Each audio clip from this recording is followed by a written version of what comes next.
You're listening to WZYE 95.9 FM. You are listening to WZYE 95.9 FM, the most influential name in Caribbean radio in the tri-state area. Broadcasting from East Orange, New Jersey, the most influential name in Caribbean radio, WZYE 95.9 FM. And of course, let me say a special hello to all the WZYE 95.9 FM listeners. We are back. Yes.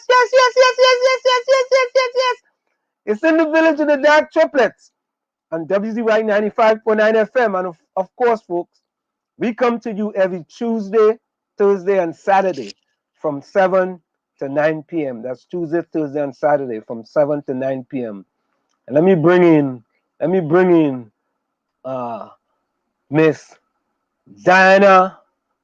Let me get that correct. Let me bring in Miss Whitney Diana 𝗪𝗫𝗀𝗘𝗧𝗦. That's right. Hey everyone, how you doing? You like how I say that? Plenty. Yeah. You didn't mash up the name. You're good. Yeah. And let me bring in the Tommy, the 𝗪𝗪𝗘𝗧𝗦 boy. Pleasant good evening to my family. Pleasant good evening, man. Let me check in. We already have Steve Trini Lopez checking in from Orlando, Florida. Look, Steve Trini Lopez. Look. What is that? Why you want to know in my cup? Your Marco, you see the regular Trini, Marco in. Yeah, you just showing that thing like if it's some type of juice you're drinking, but I know juice in that cup. I know juice. Hey, our next one jumping early tonight, boy. 𝗪𝗪𝗬𝗘𝗧𝗦 from 𝗪𝗪𝗬𝗘𝗧𝗦, boy. Building 2, apartment 22. 𝗪𝗪𝗬𝗘𝗧𝗦, is apartment 22 already still living? 22? Only live in Monkey Bottom in 22? Nah, I live in apartment 22, boy. Hey, Diana, 𝗪𝗪𝗬𝗘𝗧𝗦 says send one for me. Send what? I want the cup, yeah. You want the cup? Yeah, that's a big cup, boy. Where you have in that cup? Where you have in that cup? I old enough to put whatever I want in my cup. But Diana, I get it right, you know. 𝗪𝗪𝗬𝗘𝗧𝗦, boy, building 2, apartment 22. But listen, I live in apartment 21, eh? He live in building 1, apartment 21. He live in building 2, apartment 22. Oh. And of course, we have Cindy J in your house. You know, all you know, Cindy changed her last name, right? Yeah, she must get married, boy. And she No. I think she was carrying the guy who was her former husband who was born in April last name. Oh, okay. the foolish Aries. Yeah. She calling with people. And of course, Gayatri's in the house as well. But wait, Cindy says she got married. Oh, so it's JC now. Yes. Cindy, what the M stand for? What the M in the middle? The middle name stand for M. Marco. No, Marco. You call it Marco. What kind of thing is that? You was a Marco, not her. You was a Marco. In 𝗪𝗪𝗃, we have plenty Marco. That ain't no joke. When you go up in 𝗪𝗪𝗃, you have plenty Marco. You know what I mean? And that is MCO, not MC. Oh, Cindy says Maya. Oh, nice. Maya Angelo, boy. Yeah, Cindy. boy. And JC. But Cindy, your name used to be J before. How come? How the C just come in the J just so? She could carry whatever name she wants. She's a black woman. Leave her alone. No, but her name used to be Cindy J. She could write whatever name she wants. Leave her alone. She wants to J, L, the whole alphabet. She can carry the whole alphabet. No, but she get married and she changed it to JC. She can change it to whatever she wants. All right, okay. All right. All right. I ain't gonna give you that. All right. That's right. Okay. Of course, Mark Daniel has checked in. Marcus, pleasant good evening. Oh, okay, Cindy. Cindy say her daughter name is Maya, who have passed on. Cindy, sorry to hear that. But yeah. So Cindy carrying her daughter middle name. Oh. Laugh a lot. Me married again? Nah. Oh wait. I thought you say they're married. Oh God. What did I miss? I thought she said JC, she married name, and she get married. You see, that's Marco. See, Marco does miss the important point. Like I read a prose poem for Tommy today, and he missed the whole point of the poem. He thinking it's something different. They're teaching me to do prose, you know. You gotta start singing calypso. You gotta start singing calypso. I gotta start singing calypso. Yeah. Oh, so Yes. let me put these things up there because so we have Steve Trini Lopez watching from Florida. Curtis Montreshat says good night. Steve Trini Lopez says, Diana, send one for me. I know she will get a copy, no thing now. Tell him I'll bring it personally. Gayatri says, watching from Virginia. Cindy Yeah, says, look, Cindy says she got married. But she was talking about before. Before? You're Okay. slow. The M is Maya. You only fast on the track, you know. I kind of slow to it, yeah, but good evening to the dark triplets. That's Mark Daniel. Cindy J says her daughter name is Maya. Okay. Then she says, she said, laugh out loud, me, married again? Nah. She's talking about her first marriage. Yeah, JC is his son. JC Oh. is Jason. You see? We like to learn things about our loyal followers, man. We like to learn things. You see? We get all Cindy 411 tonight. Oh Lord. She was married, right? She daughter who have left us, her name is Maya, right? Her son name is Jason, right? Jason, you know, our Taitong, our 𝗪𝗪𝗬𝗘𝗧𝗦 Taitong. And I don't know, Cindy, a young woman like you need to get married again, girl. What's wrong with you? No, Cindy, you're good. You are young as you is, you know, go and look for Cindy, your you're good. You don't want no stress. Go and look for your next what else call them again? She don't want no stress. Tommy, what else call them? Huh? Soulmate. Oh yeah, soulmate. Look for your next soulmate, yes? No, you don't want no stress, Jay. You're good. Yeah, don't listen to Diana Ben. Don't listen to Waveney, Diana, Ben Skinner. You don't want no stress. But you know, there's all kind of thing going on in Trinidad and Tobago, eh? Oh boy. I don't know where to start. Where I should start, boy? Where to start? At the beginning. Oh, yo. Oh God, you know, What's missing 3,000 workers? Oh, but listen to this. I actually get, and I put it up, eh? You know what? You could already answer to WhatsApp, right? You just did a live just now. I will put it up. Did I save it, boy? Put it up, boy. I will save it and put it up. Watson, you could already say he knew where the 3,000 workers are. He knew where they are. You know where they are? Yeah. He said the 3,000 are missing. The 3,000 are missing. He can find them for the government. Oh jeez. Oh God. Oh my God. It's never hey, but listen, yeah. Cindy J said too independent. Soulmate, you say? Yeah, you need a little soulmate, man. Yeah, man. I believe in that. But listen to this, guys. It appears that the government, the Soca Warriors, and the West Indies cricket team all have something in common. No, they correct me if I'm wrong. Huh? Be kind. The West Indies, the government of Trinidad and Tobago, and the Soca Warriors, They all have something in common. And what, pray tell, is that? I rather for people. I want all to think. I want all to finish it off for me. Tell me I'm wrong. I want to be wrong. Tell me I'm wrong. Diana, tell me I'm wrong. The government, the soccer warriors, and the West Indies cricket team. West Indies cricket team. They're being led by. But the soccer warriors are being coached by white people. Yeah. But what do soccer warriors do often? Lose. what the West Indies cricket team does do often? Lose. Okay. And what has the government of Trinidad and Tobago been doing often lately? Jackassing the team. Right.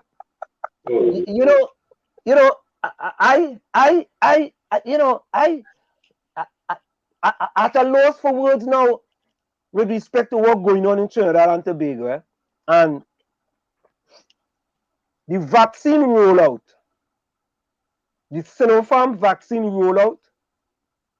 It seemed to me the only thing that didn't happen was the Prime Minister of Trinidad and Tobago coming out and telling the people, all you go out and all you take all you see like how in Easter they say, all you come to Tobago for Easter. Oh, remember that? But behave on yourself, eh? But behave on yourself. Say that again. Behave on yourself, eh? You said, but behave on yourself. No, I behave in. It's like the government of Trinidad and Tobago tell people, only just go there and line up to get a vaccine. And as much as they have fearmonger in Trinidad and Tobago, and people are so scared now, people want to go out and get a vaccine. You couldn't set something up. I mean, listen. Oh, look at this one here. And this is exaggerated, people. I understand this. This is exaggerated, but I think it tells the story. I think it tells the full story, right? Barbados, Guyana, Trinidad and Tobago, right? It tells a story. Whether that is Trinidad and Tobago or not, it tells you a story. You mean you have old people, and I want to say this, I hear a guy say he's an old man, he's 62 years of age. Boss, don't put me in that category, I'm not going for that. I don't know what you're talking about. Me, not me. You talk about that by yourself. The interview the man say, I's an old man, I 62 years of age. I got vexed one time. Serious. I said, nah boy, I gonna do a live. The man is 62 and he already calling himself an old man. But in Trinidad, at 60, you're officially a senior, you know that. But I don't care. That's their mind thing. They want to set on you and limit you. Yeah. You know. So you are grim. Senior, and then they take you out of the workforce and then and they give up mere pittance and then they may bring you back on a contract work and that's their way of control. The Phantom has joined us. Welcome, Phantom. He joined us online. But Diana and Tommy, I think I had a video. I hear the man say, boy, how the man there, an old man like me, 62 years of age, come out here and line up for the vaccine. And they know we can't get no vaccine. I said, wait. I said, wait now. What are you talking to? What are you talking about? It's a 90-year-old people that be running in Masters track and field. 90, and you 62 and you calling yourself an old man? Nah. Something wrong. Something ain't right. But anyway, in Trinidad and Tobago, boy, we right. I want to add a one called Oxford. Oxford, all you call the government of Trinidad and Tobago and all you help them, because Oxford was the one that ranked Trinidad and Tobago #1 when this first thing first started. So maybe Oxford had to call them and tell them, all you have to do things different, you know. All you can't continue doing things. You know, But Anselm, after listening to Bougie, go ahead, Tommy. Go ahead.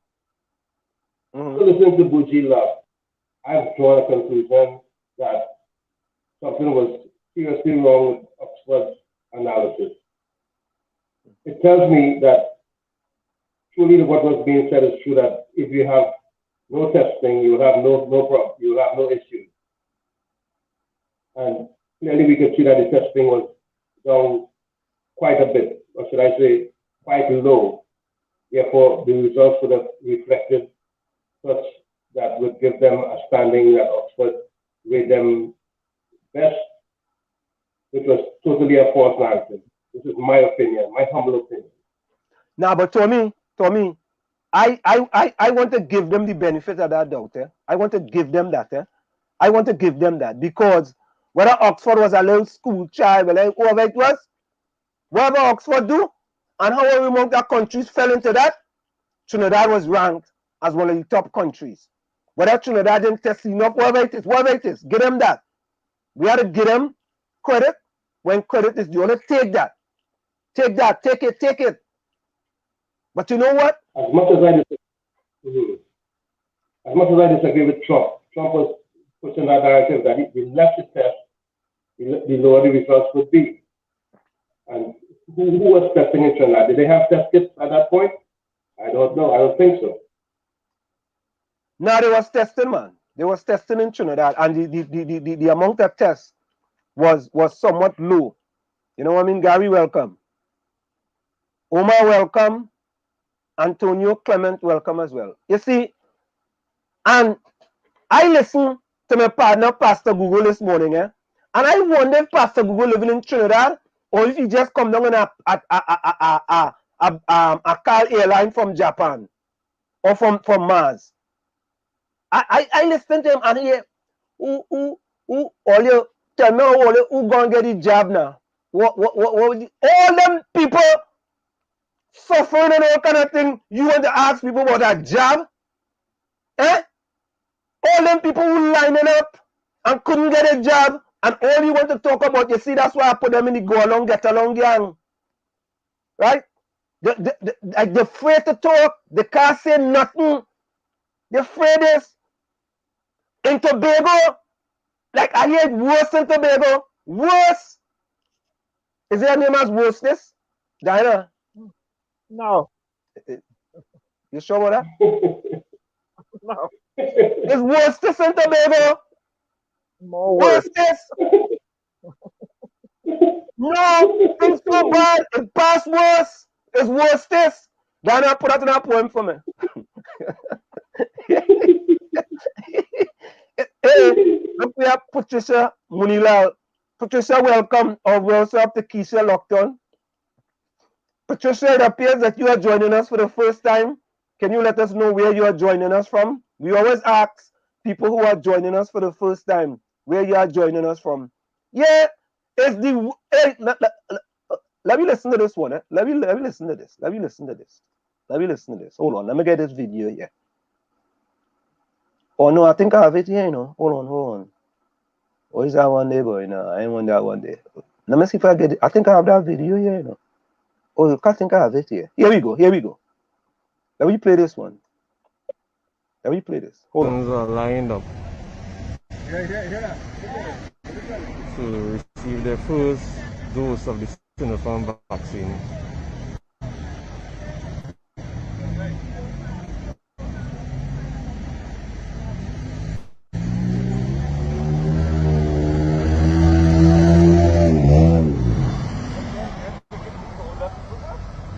Let's see the line. No social distance.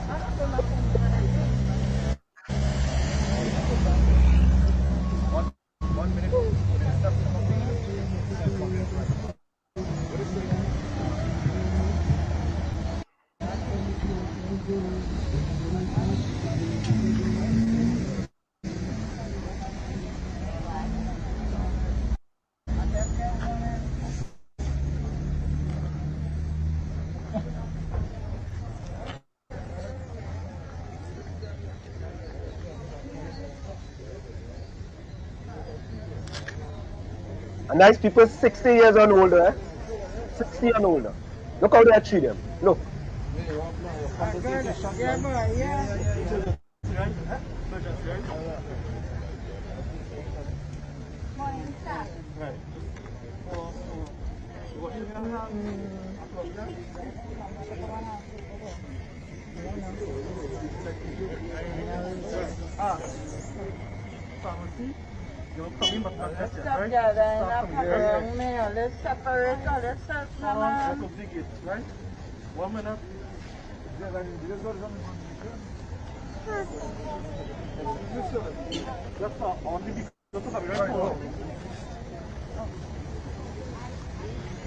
Your name is A to D and you're 70 years old.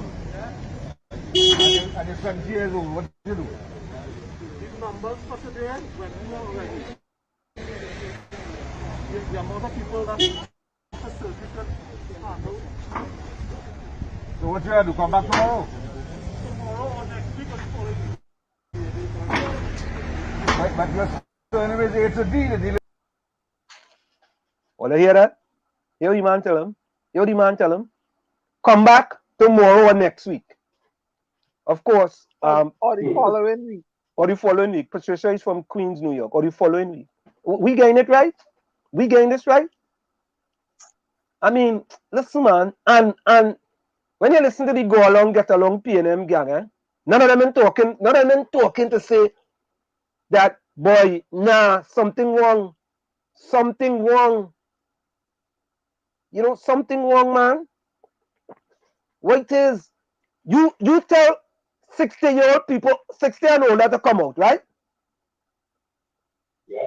You have to social distance. The night before, all you come, all you put on 6 feet markers on the ground now. Easy thing. Put on 6 feet markers, right? You put on 6 feet markers on the ground, right? And put 25 of them or 50 of them. Anybody else has to stay in their car until there's a space where there is 6 feet in between. The thing's so simple, right? And I want to compliment them on trying the alphabet, but you know if there are plenty R's, I see a post with this one. If there are plenty R's in the alphabet, it's all kind of R's. There's plenty R's lining up. Yeah. You know, I mean, what, you know, and Terrence, please stop crying. Oh God. Oh Please God. stop. Please stop that, man. Oh God, stop it, Terrence. Stop it. Stop it. You only crying all the time. We don't want crying Minister of Health. We got to bring diapers for you just now, you know. What kind of diapers that in Trinidad? What kind of diapers does have in Trinidad? I don't know. I have no idea. I raise no sure. They need to make Faith Israel the Minister of Health. That's what they need to do. No, but Diana told me and Phantom. Really and truly, boy. This thing here, boy. This pandemic thing, boy. We really thought. And listen to this, eh? Wait. I thought was exiled and stranded citizens who was bringing back COVID-19 into Trinidad and Tobago. What happened with that? No, seriously, what happened with exiled and stranded citizens? All they locked the border. Yep. Because all they wanted to keep exiled and stranded citizens outside. Yep. What happened? What did I miss? Meanwhile, the Venezuelan and the Brazilians was running rampant. And when we tried to bring it to their attention, hello, you need to take a closer look. Gary was nudging them, sending message for them. Right? You lock out Miss Claremont. Huh? The woman suffered a health crisis. A Trinbagonian national. You refuse to let the woman come back to her birth country, constitutionally where she belongs, talking about she's going to bring COVID in the place. Huh? And look what's happening now. Look what's happening now. You lock out Claremont, and she's just I'm only using her as the severest example. There are others. You lock her out, she step up and say, well, no, this is wrong, and sue you all to make y'all fix this thing, but you're all holding on to some colonial law, saved law, public law, and you're putting fear into it. And now you're saying to the people, the citizens of Trinidad and Tobago, let me take a sip of 𝗪𝗵𝘁𝘀𝗽𝗽 here, 𝗪𝗵𝘁𝗪𝗫𝘀. You're saying to the citizens of Trinidad and Tobago, if you are not vaccinated, you are a threat. Come with it now, Slim. Diana, all you remember fully well, right? Weeks ago, I said to the government I support, I say, hear what all you can do. All you can simply allow exile and stranded citizens who are vaccinated to come back into the country. When they reach in the country, once they have a negative PCR test, right? They take a rapid test in the airport and let them go the way rejoicing. Simple. I had to disagree with that. Huh? I had to disagree with that. No, it's okay if you disagree, but Gary, listen to this one. All them cultural employees. Mute mic now. Mute mic. No, listen now. We don't mute the mic. All the cultural employees. Yeah, but Gary, wait, Gary. But listen to this, Gary. The cultural employees, all in a sudden, the cultural employees and the 1% could leave Trinidad and Tobago, right? Come away to America, get a vaccination, and then come back into the country like it ain't nothing. Well, you think? Some of them have private uses of private jet. Is we poor people who don't have that access. But what I'm saying to you, the point I wanted to make here is that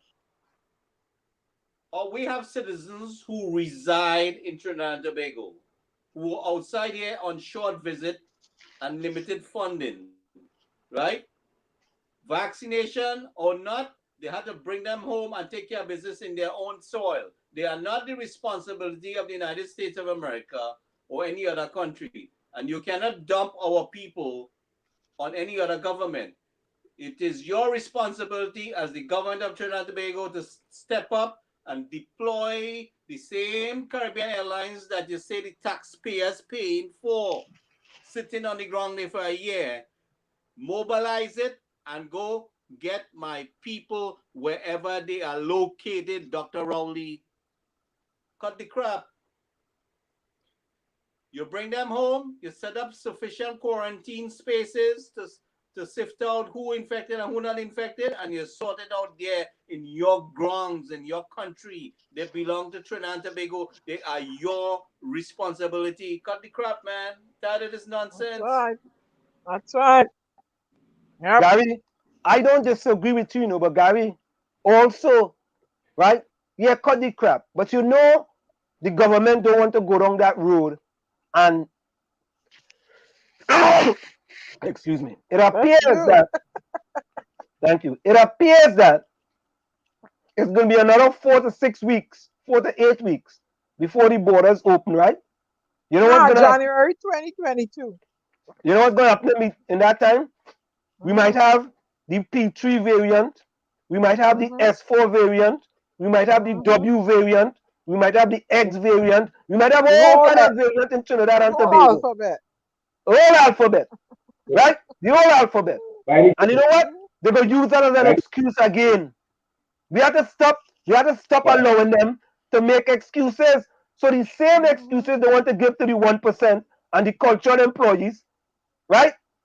Same excuse you want to give them so they could fly out and fly in. Some of them flew in out and flew in. Right? They flew in out and they flew in. As they please. But Aslam, by any chance, did you look at Ismail's post today?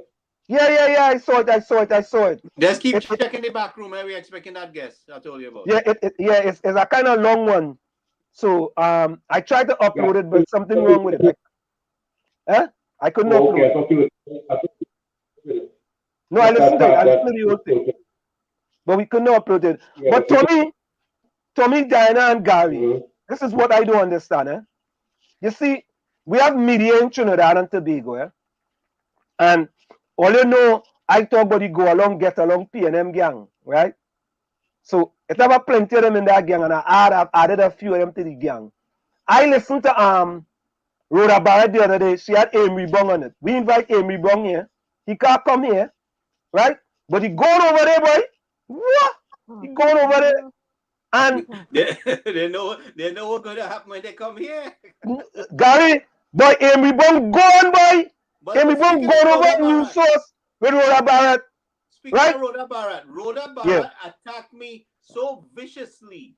When Came into my WhatsApp group, got information that I bring in these attorneys like Anna Ramlo, go on making whole set of rant and all kind of racist comment and you name it, whatever, all kind of attacks against me for helping stranded citizens. That same Rhoda Barrett. oh good, what boy? I'm telling you. And when I went on the show, when somebody tipped me off when I went on she live, oh God, look, Gary Mahaba here and blocking me, and I telling her, I said, tell the truth, she couldn't handle the truth. No, I tell it, all of them body the go along, get along gang, right? 𝗪𝗑𝗬𝗘𝗧𝗦 don't want to come, right? Gary, you, 𝗪𝗑𝗬𝗘𝗧𝗦 was your partner. I talked to 𝗪𝗑𝗬𝗘𝗧𝗦, you want to come, all right? Faisal Wari going over there, the Ministry of Health, all of them going over there, all of them going over there. But we understand, only want to go a program with the go along, get along PNM gang. We understand that. You understand? Because I am not part of the go along, get along PNM gang. I refuse to be part of them. Right? So only going on programs in the go along, get along PNM gang. That is it. Only afraid to answer real questions. We will ask all your factual questions. Yep. That is what it is. Yep. Because we, and listen, I just tell people, I am a PNM supporter, and I am a PNM supporter longer than many of them. You understand? But I just not part of the go along, get along PNM gang. But I listened to Pastor Google this morning, boy. I almost vomit. Serious? The only thing I do was vomit. I also go and run 5 miles. Rhoda Barrett led the campaign. Rhoda Barrett led the campaign against stranded citizens viciously. Wow. Rhoda Barrett Gary, was one of those people. Yeah, Gary, that's why Gary, Tommy, and Dan have anointed them the go along, get along PNM gang. Wow. Them don't care nothing about citizens in Trinidad and Tobago unless you are pro PNM.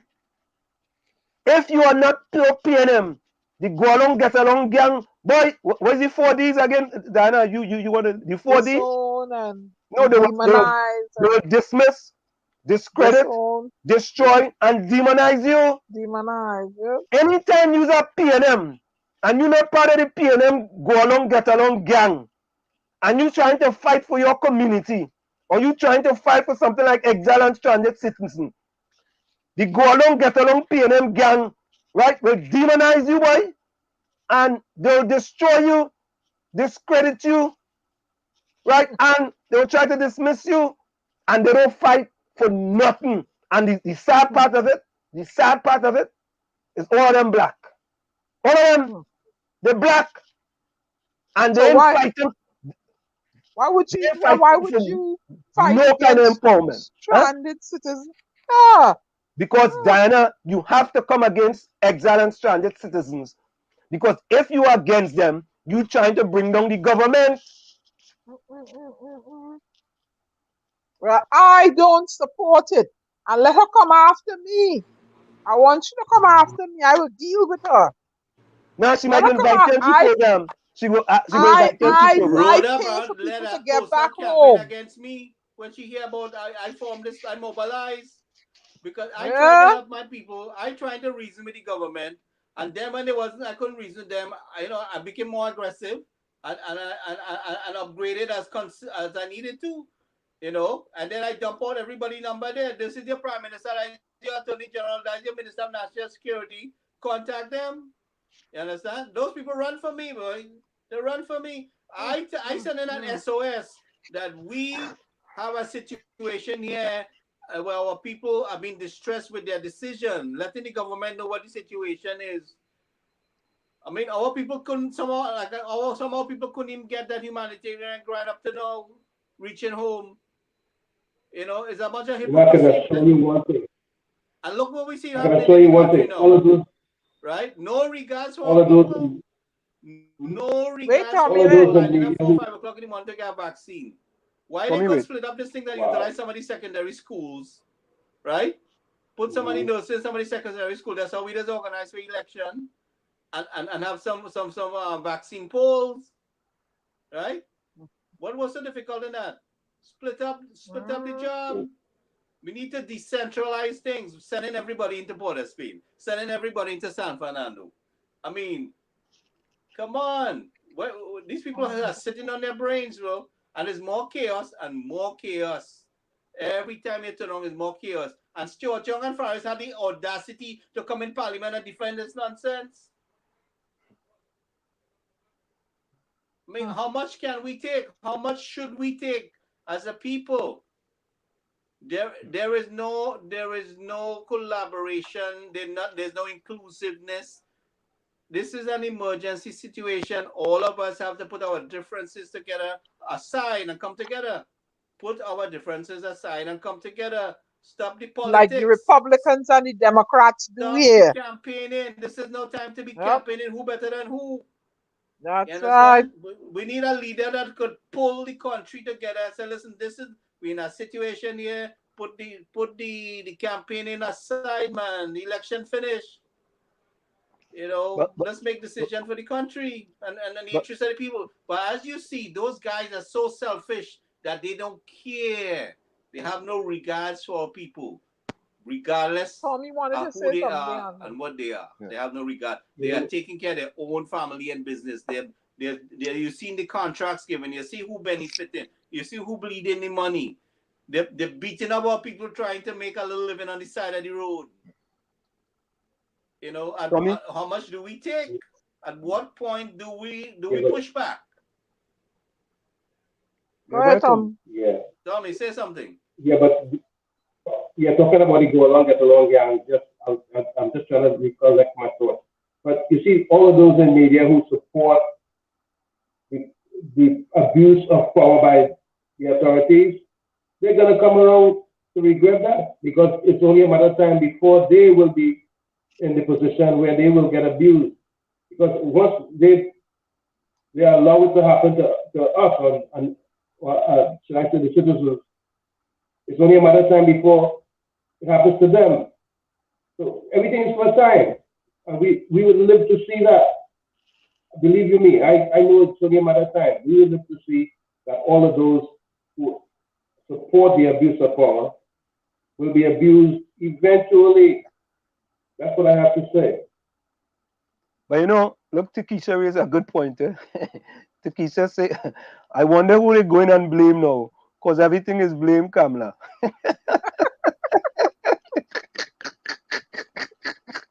Oh God! Oh no. Hey, they can't blame my vice president. blame Kamala.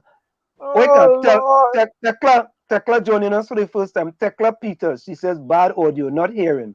Who are you not hearing, Tekla? And Tekla, where are you joining us from? Right? But listen, listen what they say. I think Trinidad and Tobago is going to come to this. Listen, as smart, educated Trinidadians will not take that vaccine. We don't know what they're putting in us. We don't know what they're trying to do us. So we will not take the vaccine. We will not kill ourselves.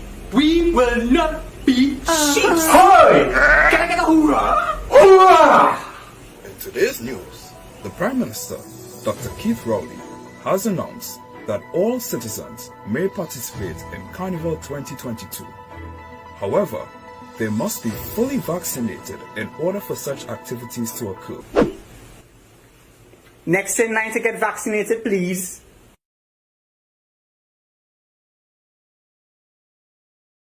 Yeah, hey, Tommy, people say it's hard to hear you. Okay. Yeah, something was wrong with his mic. It's coming very his muzzled. mic. Yeah, your mic coming over kind of muffled. Yeah. So yeah. So I mean, so therefore, if the government tell you vaccine, no vaccine, no carnival, it looked like you go take the carnival. It looked like you were going to take the vaccine. You know what I mean? But for what has happened in Trinidad over the past 2 days, boy, it's sad, boy. It's really sad. It's really sad. It's sad. It's really sad. You know, you never ever thought that the government of Trinidad and Tobago will have bungled this rollout of this vaccine so bad. I mean, it past worse is the worstest I've ever seen. I mean, we here in New Jersey and New York and stuff, we had vaccines, and we had more problems at the height of the epidemic when people was dying left, right, and center, and we never had that problems for a country of only 1.3 million people. It is sad, man. They can't get it right. Something wrong. They just can't get it right. And you know, if the go along get along gang, if the go along get along P&M gang will help and start to talk. I ain't telling them criticize the government for things that they're doing right. I ain't telling them that. But all they do pull them up on nothing, boy. Nothing, you know. Nothing, boy. When I listen to them program, boy, I swear Trinidad is a fantabulous, splendiferous, marvelous condition, boy. I will think nobody in Trinidad and dying from COVID-19 from listening to them. Nobody. Thing nice. It is unbelievable. Unbelievable. Can you hear me better now, Aslam? I think that's a little better. But we had to tell the people who listening outside. Cindy J, is that any better? They're outside listening. They're listening, and they are telling us that, you know, about your audio, right? So listen, maybe the government could try this. I want you to look at this and think about, did you say free fries when you get vaccinated? I got vaccinated. You're saying I could get this, these delicious fries? This New York mayor tries to convince Americans to get a vaccine. Wait a minute. But there's also a burger element to this. I want you to look at this and think about, again, some people love hamburgers, some don't. Really want to respect all ways of life. But if this is appealing to you, just think of this when you think of vaccination. Vaccination. It feels like we're literally living in an episode of South Park. I'm getting a very good feeling about vaccination right this moment. But what about the link of fatality between obesity and COVID? Well, burger and fries is just the beginning of all the desperate ways Americans are encouraged to get a vaccine. Hey everybody, it's Baylor. And it's Faye. And we are headed to Krispy Kreme to get our free vaccine donut. Hi there, we have our 2 vaccine cards, and so we're here for our vaccine glazed donut.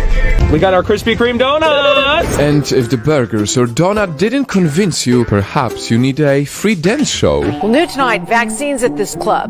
COVID-19 shots will be given out at Larry Flint's Hustler Club. That was it? That's it?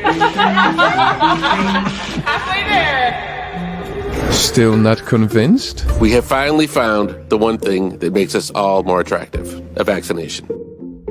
These dating apps will now allow vaccinated people to display badges which show their vaccination status, filter specifically to see only people who are vaccinated, and offer premium content. Yes, the White House is so desperate, they partnered with dating sites and they even started vaccination lotteries. We announced a plan where you could win up to $5 million if you get vaccinated next week. All of this may sound funny, but there's a reason for it. Recently, Vietnam found a new strain of the virus, a mutated version from India and the UK. Apparently, it's even more contagious and dangerous. Right now, over a year into the pandemic, in some countries, COVID is worse than ever. And that is exactly why governments are freaking out, hoping vaccine can prevent the next waves. So people may say all of this is frivolous. I say anything that ends the pandemic, it's time for us to pull out now. For those on the fence, find whatever reason you want to get vaccinated. For those not sure yet, do your homework. Talk to your doctor or your pharmacist. All concerns are reasonable, but do yourself a favor. Don't let some guy on Facebook answer your question when good answers are available. And so I wonder, where do you stand on this? Do you think these ways are too desperate, or are they necessary? I'm getting a very good feeling about vaccination right this moment.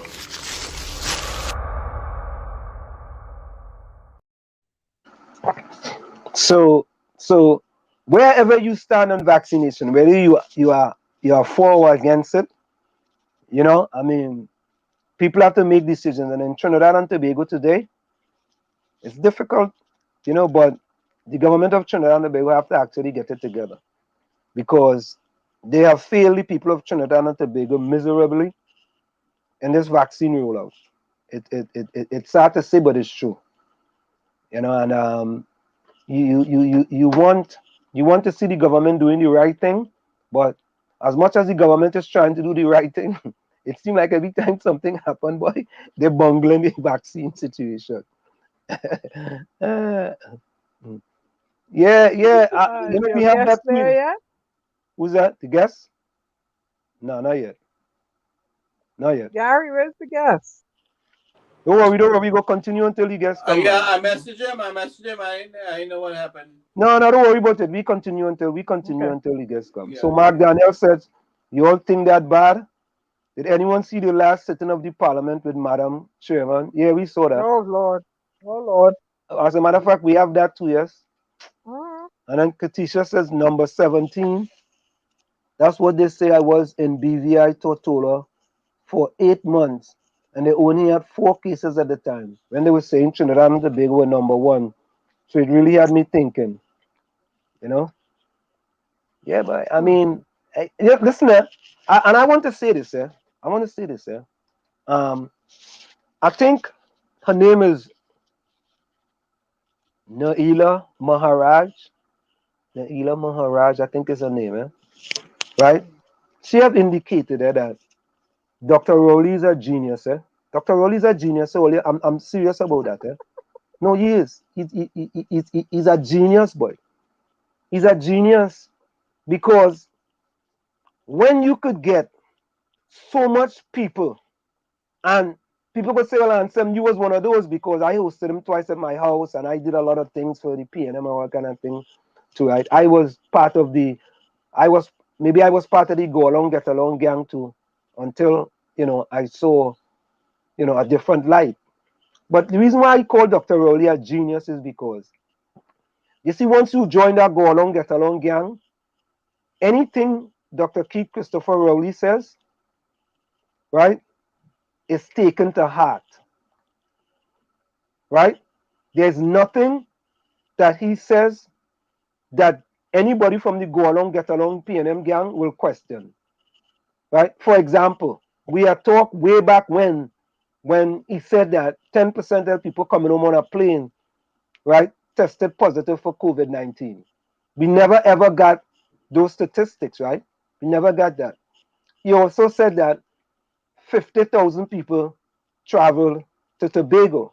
And then he says 25,000 one way and 25,000 another way. And people say use the same rhetoric.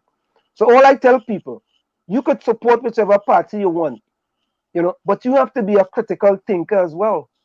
You have to be a free thinker. You just can't be going along and getting along because somebody tell you A is A and B is B.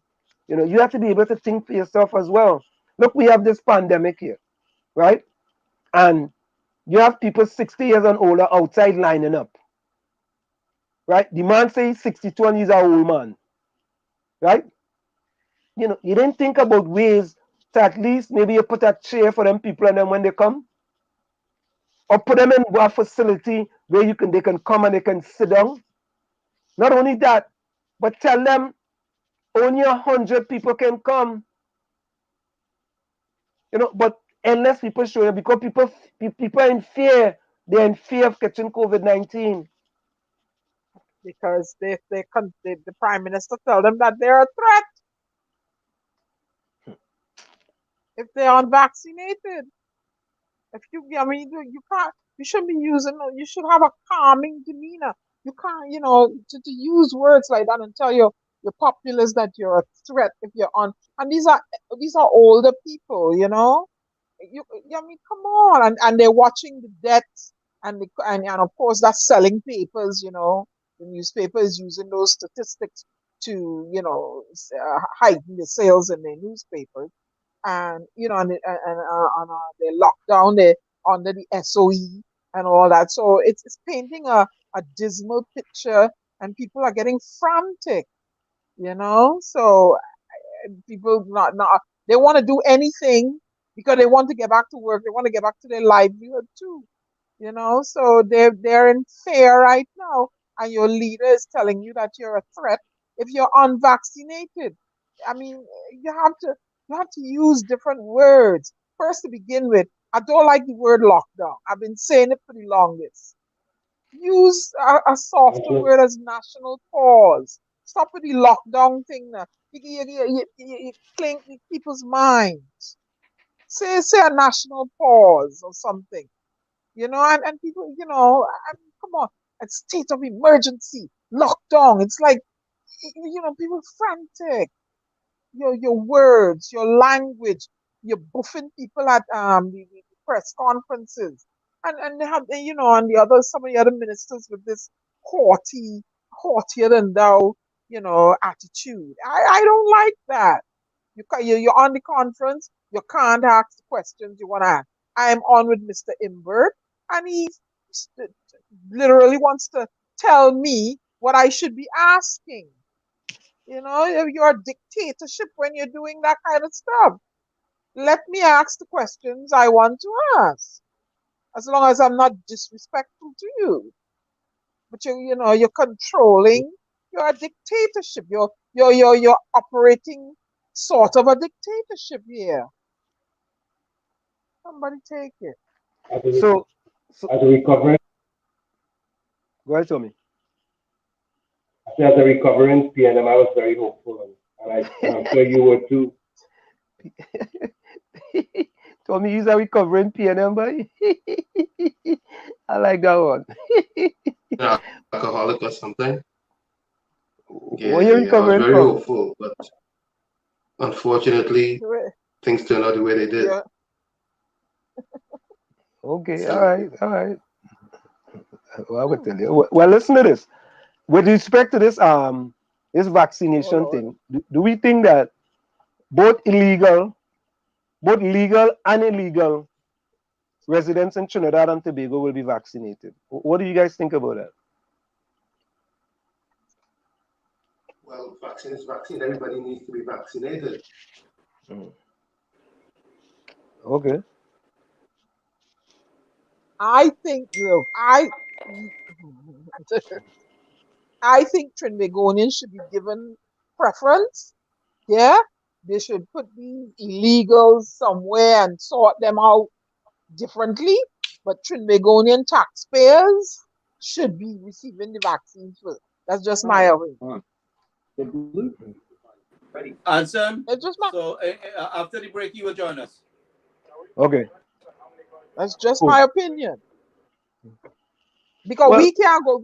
If we can't go to Venezuela, or we can't go to them and demand that illegally and demand that we get vaccinated. You understand why? Why should they be allowed to come and get vaccinated over a tax-paying person? Well, Diana, what I believe is that I think them need to be vaccinated. To be honest with you, I didn't say they don't need to be answered, but Yeah. don't make them a priority over a tax-paying, law-abiding Trinbagonian citizen. Yeah, no. You can't make Yep. them a No. priority, but they're supposed to be threat in the sense vaccinated. that Yeah. Put them somewhere, handle this separately, because you don't know if the variant coming from them. Handle them separately. That's why I say you're not No, it's discriminating not good idea, against but them. they I'm mix it not with one. people. But that's where you need to put them somewhere. You need to have somewhere and handle them separately. That's what you need to do. But don't be mixing them with each other. Going, you don't know who is who. Come on. Why should they be You know, no, they need to be vaccinated, yes. Yes. But they need to be handled separate from the Trinbagonian resident population, legal population. That's Yeah, well, just folks. my opinion. Yeah, of course, folks. It's in the village with the dark triplets on WZYE 95.9 FM. We're going to go to a little bit of quick music, and I believe this is what's going on in Trinidad and Tobago right now. Let's take a listen to this.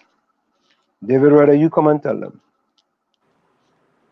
I rather David Rudder tell. Before you go on this song, Ansem, did you see the news brief with the president today? He said that there is no deals to make with the United States.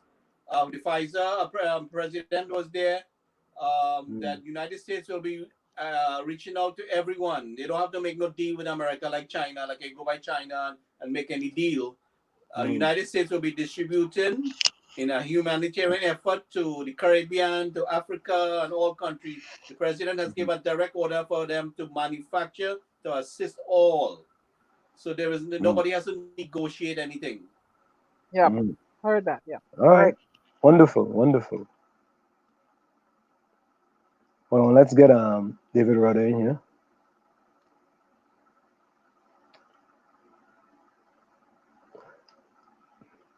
Here we go, folks.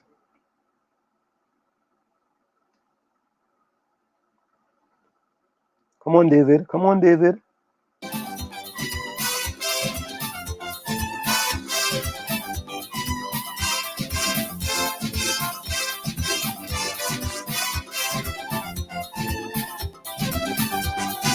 I jumped the wall about 12 o'clock and I gone inside. Stand up there and the people spent me eye open wide. Everybody inside there like they fetting hard. But when I watch out their faces, mama, yo, like they're going mad. It must be the budget that the man from White House did read. Cause all of them inside are dead like they suck a crazy seed. That kind of head couldn't come from weed. This is not a bet in here, this is madness. This is not the kind of jam where you stand like a chupidi begging for mercy. This is not a bet in here, this is madness. Ay, ay, ay, ay, ay, ay, ay, ay, ay, ay, ay. Everybody mad. Ay, ay, ay, ay, ay, ay, ay, ay, ay, ay, ay, ay. Where we going? Where we going? Where we going? Why we going?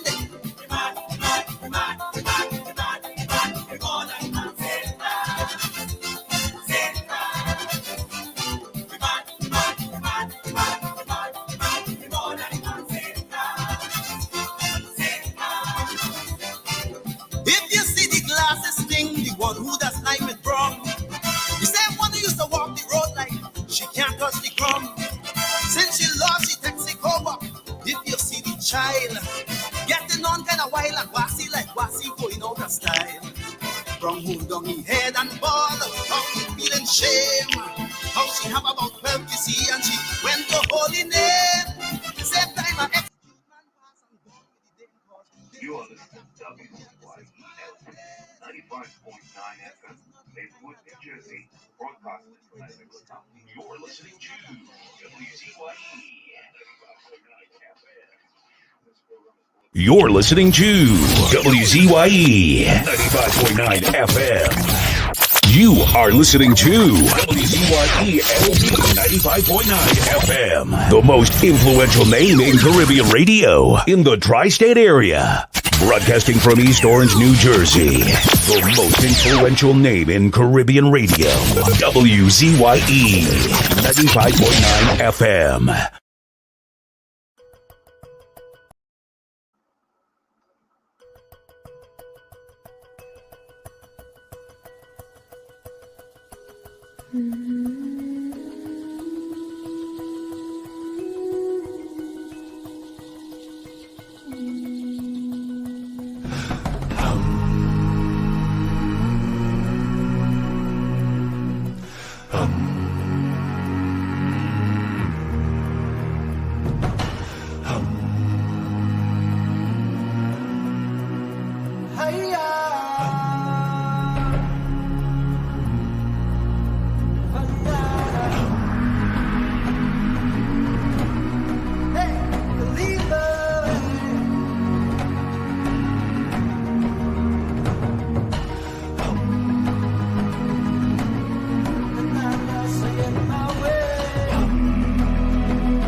afford to live right, just to feel nice.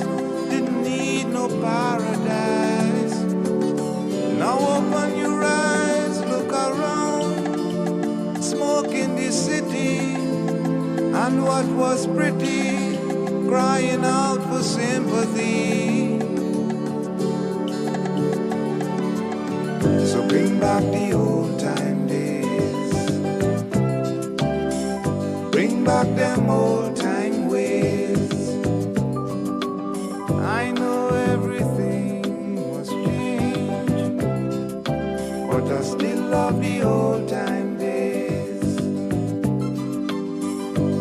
Used to be everyone cared for each other, lived like brothers, respected one another. In times gone by, we used to share, together we'd make do. And if I draw a susu, what was mine was yours too. I know them days done pass and gone, and I know that life must carry on. But if I must join in with the pack, then I going back, I going back, yeah, yeah, back to the old time days, back to them old time ways. I know everything must change, but I still love the old time days. Yes, bring back the old time days, bring back them old time ways. Of course, it's in the village with the dark triplets on WZYE 95.9 FM. Boy, we wait we could bring back the old time days, eh? And some Yeah, we wish we could. Dr. Molina's back on back. Yeah, yeah. Let me say a special welcome to Dr. Rudal Munilal. Hi, good evening, good evening. Good evening to all your viewers and listeners in Trinidad and Tobago and across the world. Dr. Munilal, welcome to the hottest program in the diaspora, in the village with the dark triplets. And we have another person, we call him the outside child. And we are happy that you could take some time to join us here tonight. And, you know, I know you are a difficult person to get, you know, and, you know, we have tried, you know, Dr. Molina, I want to ask you a question. And let me say to you this. Most of your compatriots no answer me born as a PNM supporter. So let me be transparent with you. I like to be transparent. Before I got married, I didn't know you were a PNM supporter. You didn't know that? No, in fact, I didn't know that at all. Nah, man. You're trying to pull my legs, man. You had DR in front of your name, you know. Could I be honest? I don't know who you are. Oh, that's all right. That's okay. So you could be a UNC supporter. But then you wouldn't know who I am then. Yeah, so you could be PNM, UNC, wherever they call da. But listen, Dave Nanku know me, Anel Roberts know me. What's the other one, Gary? The young lady? Anita Haynes know me. You know, my brother, I'm now happy to meet you. Your political leader know me, but anyhow, you're a busy man, so that is all right. But I like to be transparent. I'm happy, but having said that, I'm happy to meet you. Right. I like to be transparent when people come on the program. We have people from different programs here in the village with the dark triplets, and I always start like that. I like to be transparent. No problem at all, but I'm happy to meet you, regardless of your political persuasion, which I didn't know before. But I'm still happy to meet you. It doesn't matter to me. All right, welcome. We want to welcome you in the program. I am the only Bajan here in the house, yeah? So I don't support nobody, but I'm a born Trinidadian. Eh? And what is your name? I am Diana Benskin. Thank you. My great pleasure to meet you. And let me say that I've never been on the program, and I know I've lost a lot. I've never followed. I've never listened, but it's my pleasure to meet all of you. Good. Well, we also have Tommy with us as well, and of course we have Gary. Right? And Tommy is who? The outside child. We call Tommy the outside child in the program. Oh, well, then he's the most loved. And who is Gary? Is it Griffith? Gary, Be funny. Gary's your partner who invited you here. Okay, great. Well, we Gary, know that Gary. You don't know as the Phantom. Of course. The fella who sharing the licks on the government. Well, I was happy to say I could see you, but I can't see the Phantom by definition. Oh yeah, Well, the Phantom. Because of the job the Phantom doing, Phantom has made a lot of enemies. Of course. So But my great pleasure to join you all for the first time. So go ahead, Gary. Yeah, so we were very impressed with what took place in Parliament recently, and how you took the stand for people, and we just wanted to discuss the situation, what happened in the country, which we were all impressed to see our seniors, standing in line for, I don't know, maybe 4 or 5 o'clock in the morning, how long there, and with any regards to them at all, for that vaccine. And, it's something that concerns us. I mean, there are a lot of issues that we see that are chaotic in the country. Sure. That's taking place, and this government seems to be more mismanagement upon mismanagement with the whole thing. I mean, there's no regards for our stranded citizens. I've taken up the fight out here, and there's absolutely no regards for the stranded citizens in their situation. People who are on short trips, a limited funding, struggling to get home, parents dying, people sick, they can't get home. Sure. Some people gone homeless. It's all kind of chaos that we deal with out here, and I was unable to reason with this government as much as I tried in the early stages. So I had to become more aggressive in the fight, and pick up the, so I mean, so I deeply appreciate you joining us. And can you enlighten us a little bit on what took place in your perspective in the country there with the vaccine situation? Well, what I can say, first, let me congratulate Gary. I'm aware of the work you're doing with the international organizations and with citizens across the globe who are stranded and who are in need of assistance and so on. I'm very much aware of the work you're doing, Gary, and congratulations, and keep it up. It is a very difficult and unparalleled time in our history, and it is time like these that citizens stand up and assist others as best we can in the circumstances. So I'm well aware of your great work, and congratulations, and thank you very, very much on behalf of certainly my constituency and other citizens of Trinidad and Tobago. When the history is written of this very distressing time, I think, Gary, your work will stand out from the very beginning for pioneering the claims, the distress, the challenges of citizens across the globe of Trinidad and Tobago origin. What we have now going on, to come to the contemporary issue, is a sort of great challenge now. As you know, throughout the world, vaccination has been the major challenge. Regardless of where we are in the world, that has always been the challenge, and it is still the challenge. And the countries that have been able to partially conquer and come to terms with the pandemic are countries that have been able to vaccinate sufficiently. Trinidad and Tobago is now very low in the list of countries that have been able to vaccinate. In fact, unless I'm mistaken, really a fraction of our population at this time have received the full dose, have been what we call fully vaccinated. So we are in a very difficult position. It is not made easy by the fact that we simply don't have vaccines. The government wanted to portray a few days ago that a lot of vaccines are coming, and they're coming, and they're coming, and they're coming, but we don't have sufficient vaccines. That's the long and short.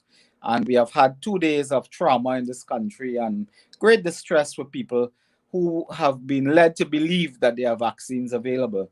And yesterday and today were two horrific days, simply because there are no vaccines that way. And, the authorities have not been able, they have not been able to procure in one way or another.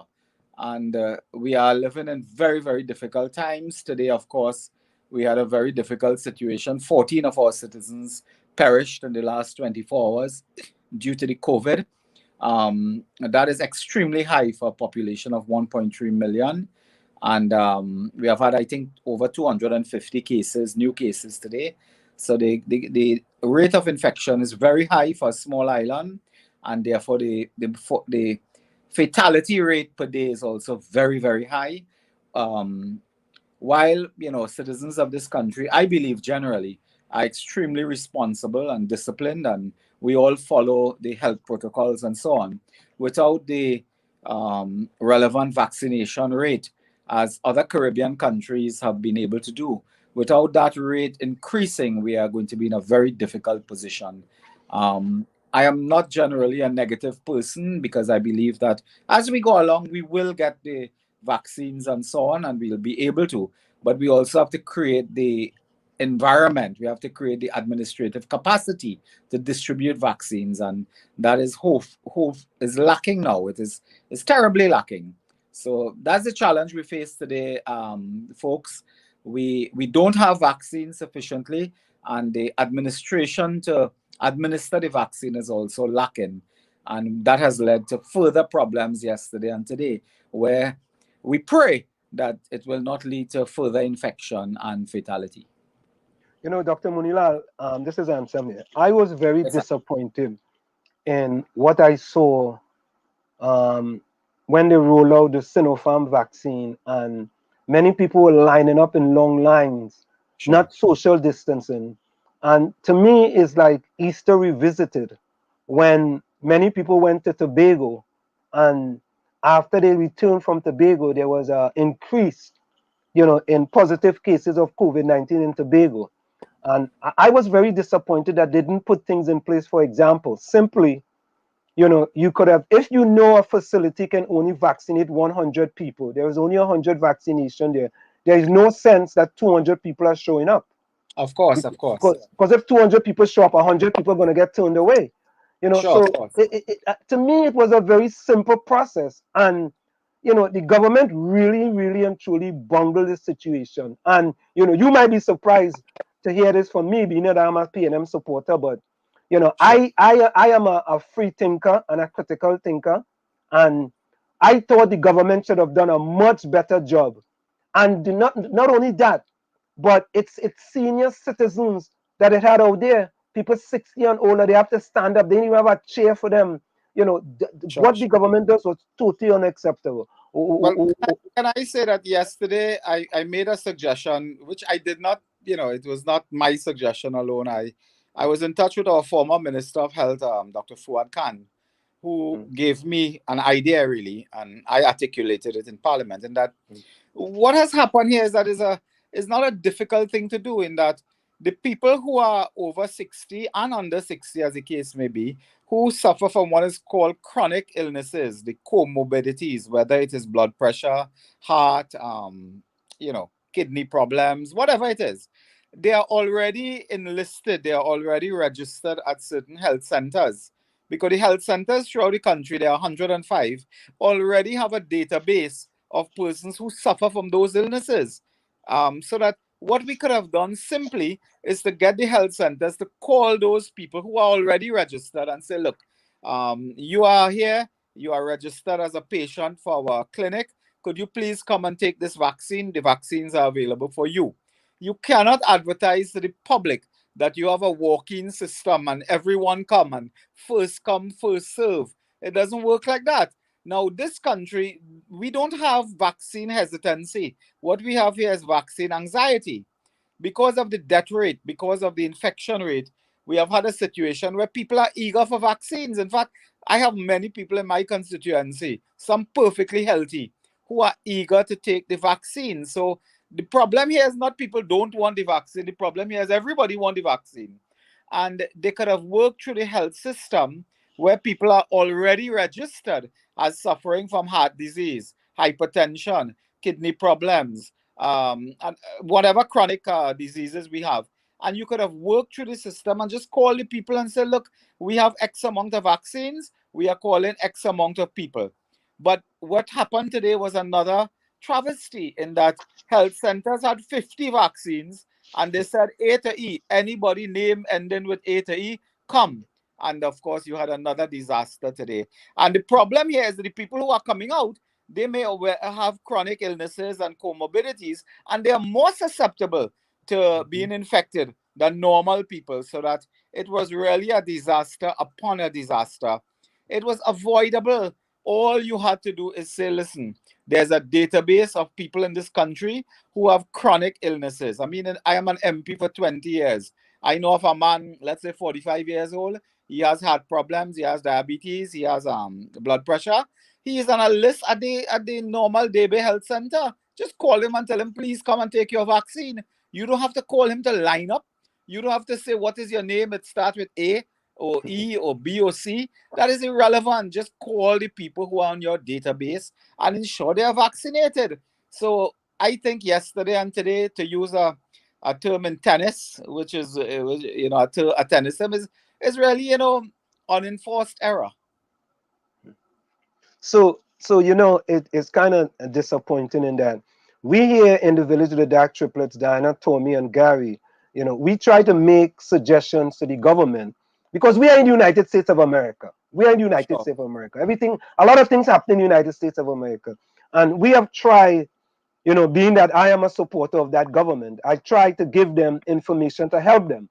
They haven't taken one of my suggestions as yet, but I'm a very patient person, right? And we have given them so many suggestions. For example, we have said previously that with the exile and stranded citizens, it's something that we fight for here at WZYE 95.9 FM.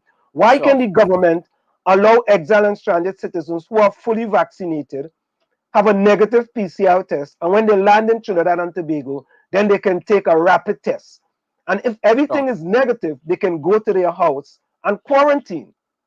Now we have cultural ambassadors or cultural employees who can leave Trinidad, come away in America, right? Do whatever they have to do, get vaccinated, and come back to Trinidad. And then we also hear there's a certain people in Trinidad and Tobago will be allowed to leave the country to come and get vaccinated. And we know the poor disadvantaged people in Trinidad and Tobago can't do that. I don't understand why these simple things, the government is not doing. Well, let me put it this way. For about 2 or 3 weeks now, I've been making this call that citizens of Trinidad and Tobago who are fully vaccinated in North America or elsewhere ought to be able to come back to this country without a requirement for exemption. That's the first point. You ought to come back without any requirement for exemption. And when you come here, once you are negative, to my feeling, you just go to your home. In fact, I really don't even think that you should be under any quarantine if you are fully vaccinated, if your test is negative before you leave anywhere. If you come back here and you are negative again, there's no need. Now, the truth is the health system is overwhelmed. That is a fact. In fact, a constituent of mine, I'm in touch almost every day with people who are COVID positive. A lot of COVID positive persons who are not showing symptoms, who are not really in bad health and so on, they are allowed to stay home. So if it is that persons who are COVID positive, we have at this time 9,000 persons who are COVID positive who are in their homes. I mean, surely if people come in here and they are negative, they have been fully vaccinated, there's no need for quarantine. They can just come here and go about their business. Why do you quarantine people who are fully vaccinated, who have tested negative before and tested negative on arrival to Trinidad and Tobago? It doesn't make sense. I mean, and when you have 9,000 people who are positive in their homes, which you cannot manage in the first place, this is an island where if you don't have a doctor friend to help you, if you don't have people who could help you with some bush medicine to put your face over a basin and inhale garlic and whatever it is, you're in trouble. You're in deep trouble. There are thousands of people at home now who are fending for themselves. And I say, I mean, with no great disrespect for anyone, the medical systems and the medical professionals and the county medical people, they are unable, they are simply unable because of the numbers to give that type of personal attention to COVID positive patients who are not in distress, let's put it this way, who are not showing symptoms and not having great problems. You are left by yourself. If you have a doctor friend, get a prescription.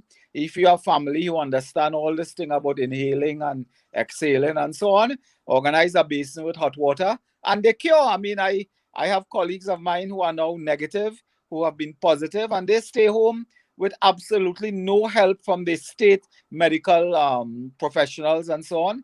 They are negative and they actually have a discharge certificate that they can leave their homes. Can I interject here, doctor? Sure, of course. Staying on the this is my legal name is 𝗪𝗵𝘁𝗀𝗘𝗧𝗦 Diana Benskin, but I go by Diana Benskin as a pseudonym. Sure. I'm an author and a poet. So, Great. staying on the social services aspect, I've been also helping Gary to get citizens back home out of my own pocket. Sure. They've come and stayed in my home. I'm helping feed citizens in Trinidad and Tobago now as we speak. Sure. Because they're reaching out to us here on social media. Sure. I was in on the briefing with MP 𝗪𝗵𝘁𝗀𝗘𝗧𝗦, Sure. and I find it troublesome that the $1,500 grant, so if it has been dispatched or apportioned yet, some people haven't gotten any money from last year, and they're giving people these hampers that are temporary in nature. You know, the food is perishable. What is going to become of persons once these hampers have expired and the economy has not reopened yet? People have not been able to go back out to work and they haven't gotten the $1,500 grant. What is going to become of those persons? Well, let me begin by saying that there have been serious problems with the administration of all grants, whether it is grant for rent support, for salary support, for small business and micro business support. We have had serious problems with the administration of those grants. I would tell you, without being, deeply political and ideological, what is happening here? And first, let me say that the food that is provided by way of hampers from the government, that food goes a long way. People are desperate in this country for food. They are desperate for baby items, for example, diapers, milk, other requirements of babies. When you have a family where you have young children and babies and father not working, mother not working, understand that after a month or 2 months, you have exhausted your money. You need diaper, you need milk, you need all the requirements for the babies and so on. I am in no way am I downplaying the importance of food. I spend my entire day, I get a headache by 1 o'clock, 2 o'clock, simply by managing hampers, by managing food. Everybody will send me a message and they tell me their story and we have to arrange food hampers. So food is very important, but what is happening is that the administration of the grants have failed. We have had several problems where they have not been able, due to red tape, due to administrative requirements. Some offices are simply closed so that people cannot call, they cannot, procure, they cannot fill out application forms. And this country is now becoming, and I use the word guardedly, but if we are going back to a country now where you remember in the old Soviet socialist system of the 70s and early 80s, it is the government giving food. So it is a food providing government, where the government now give you a basket with food, and we are going to those times where people line up to get food from the government, rather than the government being proactive in managing a pandemic so we can reopen sectors of the economy, get people working, get them with wages, paying taxes as the case may be.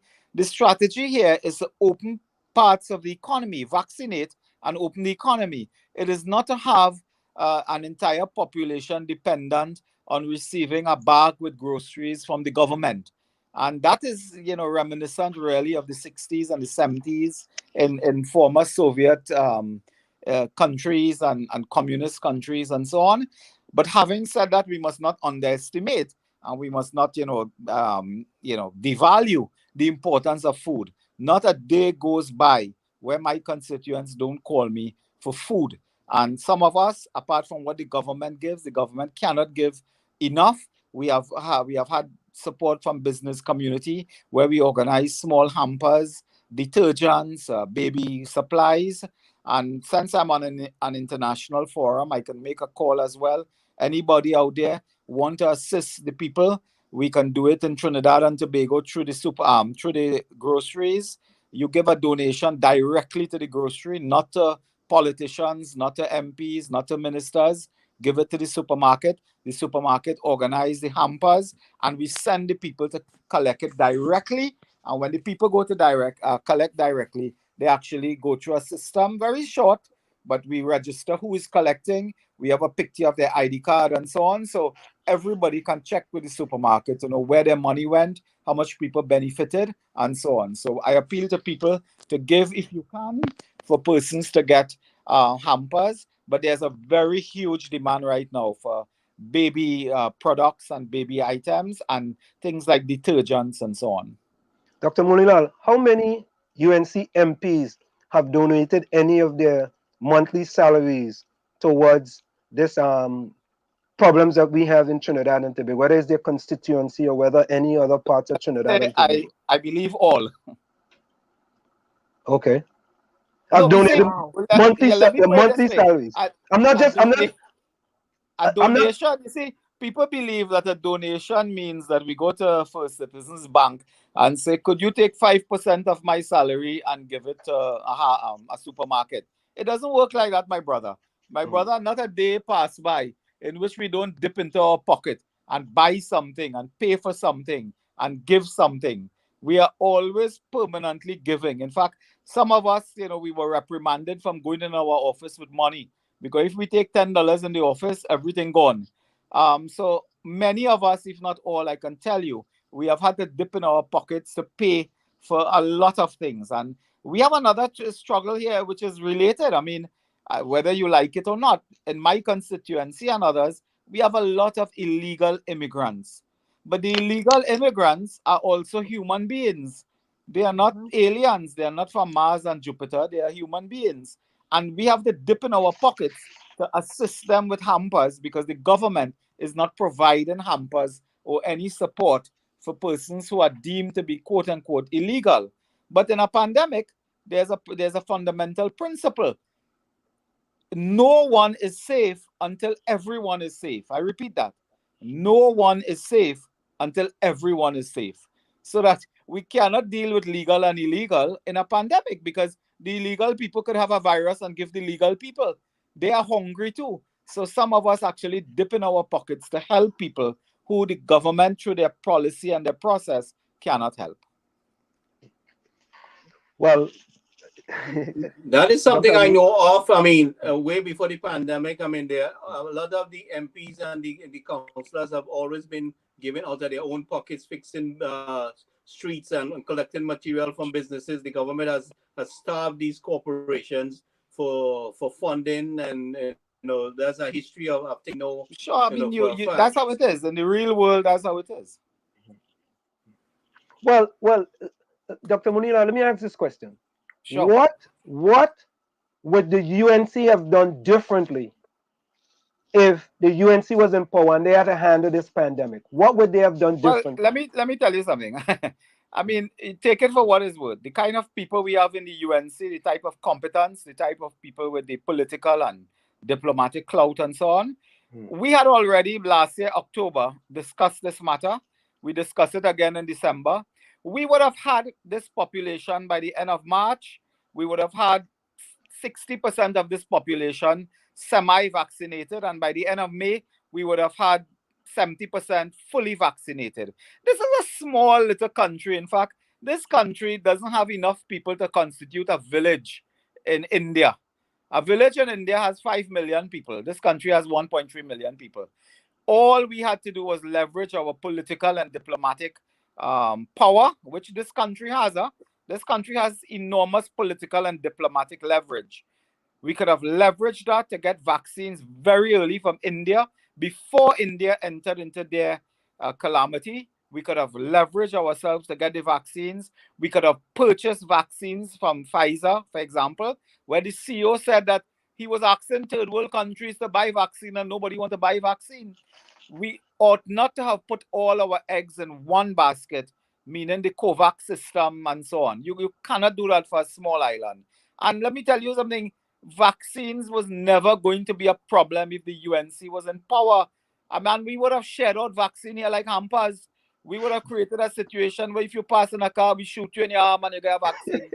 So I don't see that's a problem. All you needed here was 1.4 million vaccines for 700,000 people, because herd immunity for Trinidad and Tobago is 700,000 human beings getting 2 vaccines or 1 vaccine as the case may be, so that you could have leveraged that earlier clock. You could have gone to different capitals of the world, ensure you have your vaccines. I mean, look what is happening. I don't want to call islands and CARICOM territories and so on, but there are territories in CARICOM and islands, of course, who have not reached a stage where they're opening up their economies because they have been sufficiently vaccinated. Our government took an approach. We're not begging for vaccine. We're giving money to COVAX. We had the Chinese vaccine on hold, and as long as once the World Health Organization approve it, we will have it. And then they started to, the Prime Minister of this country and Minister 𝗪𝗪𝗪𝗪 wanted to create last week what is called a feel-good environment. They said vaccines coming, everything coming. We have X, Y, and Z, thousands, 10,000 walking. And yesterday we had a disaster. This morning we had a disaster in Trinidad and Tobago. So as to answer your question, we have sufficient skill, sufficient political clout in this region. This is an energy economy, one of the largest manufacturing and services economy in the Caribbean, maybe in the hemisphere. You should have leveraged that earlier clock to get vaccines sufficient. So at least today, you would not have a situation where 346 people died in May, where today we had 630 people have died from COVID in Trinidad and Tobago, an island of 1.3 million. You ought not have reached there, so to speak. Well, Dr. Munilal, another thing that we are very concerned with here in the village of the Dark Triplet is it seemed like if over the past 2 years that poor people in Trinidad are under attack. When I say that, you look at the vendors that trying to make an honest living. You look at vendors across the street, in the streets, all different parts of Trinidad and Tobago. And you know what I did, right? I drove through New York and I drove through Flatbush Avenue. You know, I drove through Manhattan, and I'm seeing vendors selling on the street, you know, trying to make a living. You drove through Chinatown, you see vendors selling on the street to try to make a living, an honest living. And in a pandemic where you have about 30,000 CPEP workers, you know, who don't have a job for a short period of time anymore, you know, and these people are just trying to make an honest living. Why is it that the police, the TTPS, is going after these people? You know, and they're just trying to make an honest living. Well, in fairness to you, it's not, in fairness to the TTPS, it's not the TTPS as much as the municipal police that have been under the wrongful impression that street vending is illegal. Street vending is not illegal once it is done according to what are the requirements through the health regulations. So, for example, it is perfectly legal to sell fruits and vegetables and some items. It is illegal if you put up cooking food and, you know, restaurant type of operations. But we have had this problem, which I think is a deeper problem that you're touching on.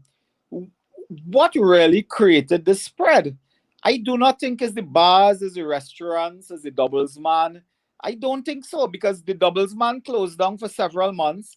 The bars closed, the restaurant closed, everything closed. But yet we have the high incidence of infection and an unbelievable mortality rate, fatality rate. So I do not think it's that. I believe there are underlying problems here with the health system. For example, today we have had 14 deaths in 24 hours. 14, now that's a lot for a small island like this. So there are clearly some issues in the hospital system, in the ICU units, and the high dependency units. There are some problems there that we don't have a grasp on. And that is the problem. When you go to the street vendors and so on, generally people are with their masks, generally they wash their hands. Generally, they keep a distance and so on. I don't think that that is the problem. And this small business person must live. People don't know, for example, when you close a bar, it's a family business. Do you know father, mother, son, daughter not making money? Entire family is without resources and income. Whereas if one person lose their job in a manufacturing plant, it is one person. Maybe somebody else in the family is working. Somebody else has an income. But when you close a small business like a restaurant and a bar and so on, it's an entire family you put into distress. And part of the problem here is this failure to understand how business operates. And quite frankly, again, I want to tell you, I do not think that restaurants, bars, and so on contributed significantly to the spread of COVID. I believe the borders were left open. The variant, as we now know, is dominant in this country. This Brazilian variant is dominant. It passes, it might be in the air, for all you know. That is the problem, the border control. And the problem, of course, is in the hospital system, where it has become strained. And now, once your loved ones leave you in the middle of the night, they disappear without a trace, and you have no notion of where they are. And then you get a call days later that they passed away. And then you wait for their bodies to bury in a sealed casket. That is the distress that we face today. Dr. Mulina, what is your position on the government's thinking about moving the pension retirement age from 60 to 65? Well, that in the context of a pandemic, in the context where people already are depressed, without income, elderly people who are already on pensions, for example, have more costs to bear. Because do you know there are pensioners now who have to mind their children, adult children, because their adult children is without job and income? Imagine pension money is used now to mind children and grandchildren. They are already under distress. And I think the government is foolhardy. It is ill-conceived. It is ill-advised to tamper with pension age at this time, given the uncertainties in the economy, given the clear collapse of income distribution to the poor people and so on. It is ill-advised to tamper with the retirement age. We need to look at issues like that when we have reached post-pandemic, when our economy is picking up after the pandemic. You cannot make fundamental change like that in the context of a pandemic. Gentlemen, I'd indicated to Gary that I really would have wanted to have spent about 30 minutes with you. I've spent much more. So could I take a couple more questions before? Yeah, quickly. Diana told me, you have anything you like to ask? Tommy, go ahead. Manuel? Minister, Tommy? thank you for taking my question. But can you hear me? Yeah, me and you. Okay. I'm thinking this is a serious time and call for serious action. Now we have a democracy. We have a situation that's going to last for a while. Can we put together a bipartisan committee that will address these issues and bring a quicker resolution? No. You might answer that quick, boy. You see, let me put it this way. You say no. My brother, let me put it this way. If Patrick Manning, I have a brother here who is a PNM who told me that to start. If Patrick Manning was Prime Minister of this country, if George Chambers was Prime Minister of this country, if Basdev Pandey was Prime Minister of this country, if 𝗪𝗵𝘁𝗀𝗽𝗪𝗪 was Prime Minister of this country, and I deliberately said that if A.N.R. Robinson was Prime Minister of this country, we would have had a bipartisan approach to dealing with this crisis, the biggest crisis in our independent history. Dr. Rowley is a man driven by other types of imaginations. You cannot manage a country on the basis of hate, malice, spite. I don't like you. I have no respect for you. You cannot manage countries like that. To have bipartisan, platforms, it is driven by governments. It is driven by leadership. It is driven by prime ministers and presidents. And this is not a prime minister who is predisposed to participation and collaboration in managing a pandemic. I know this man well. I've been around him for about 35 years. If you give me mud and water, I could make him. He's not predisposed to that. So all this call about, unity and cohesion and national front and bipartisan is quite frankly a waste of time. And lastly for me, Dr. Munilal, I read that 30,000 workers were, at first they said it was a 33 and a third % cut for the workers, where they was going to be, instead of working 5 days, they'll be working 2 days. And then it was summarily moved to that, the program is just shut down for a short period of time, right? In a pandemic like this, why touch a program like CPEP, where again, you have the poorest of the poorest people in our country, basically fighting to survive, to put food on the table for their family? Well, I made the point yesterday that you have thousands and thousands of people, and to add to what you are saying, a lot of those workers are single mothers. They have no husband, they have no male breadwinner in the family, they have to take care of children and babies. They're in the CPEP system. I was minister in charge of CPEP for 5 years. I know it. A lot of single mothers depend on that income. They pay rent, they mind their children, they buy medicine for the elderly because the government system may not have all the medicines available. And today you slash their salary by 33%. That is almost demonic, criminal. It is, it is unheard of. You cannot do that. Now, while they're doing that, yesterday, if some of you followed the debate, $210 million was allocated for spying equipment, for camera, for listening devices, for satellite devices, to spy on people. Now, I am saying that intelligence is important, surveillance is important, fighting crime is important. But at this stage where we have reached, keeping those mothers, those single mothers, keeping the CPEP workers with their meager little salary. You know what is the CPEP? It is $900 plus per fortnight. You have reduced it to $600. That $300 less has to do with rent, medicine, children, baby items. That is the problem. $210 million for spying equipment, but you reduce the poorest of the poor by 33% in terms of their wages. I think that is callous, it is insensitive, and it is cruel. And Dr. Munilal, one question to you from the audience. I'd like to give one question. Someone says, Dr. Munilal, with all due respect, are you informing the listeners that under the Local Government Act 1990 authority, that street vending is legal? And are there provisions of hand washing at all vendors? Tell me where there are hand washing facilities at Caroni Bridge crab vendors, as well as the vendors in the vicinity of the Tobago main road. Well, let me answer the person, whoever wrote that. I was not referring to crab vendors in Caroni or crab vendors in 𝗪𝗪𝗁𝗃. I was referring to vending.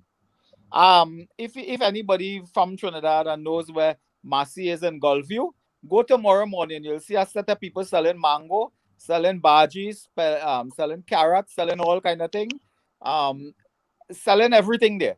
But it is within the law. Street vending is not illegal today. What is illegal today is vending of a particular kind, doubles and food items and so on. Now, when you sell certain things like mangoes, for example, I don't think there's a requirement to wash your hands to buy a mango and carry it home. That requirement comes from eating food and having to dispose of items and so on. So that vending is not illegal. But the regional corporations, of course, under the Act, they can put up signs and create an illegal area for vending, which they have done generally. But vending is not illegal depending on what you are selling. You are allowed to sell vegetables and fruits and so on, and some food items, garden products and so on. You are allowed to do that, but you are not allowed, of course, to sell food on the highway and on the roadway, and to sell anything which requires washing your hands. Now, I don't know, quite frankly, if you go to buy crab, I haven't been buying crab on the street. But if you go to buy crab, I don't know you have to wash your hand to buy crab and wash your hand to carry it home.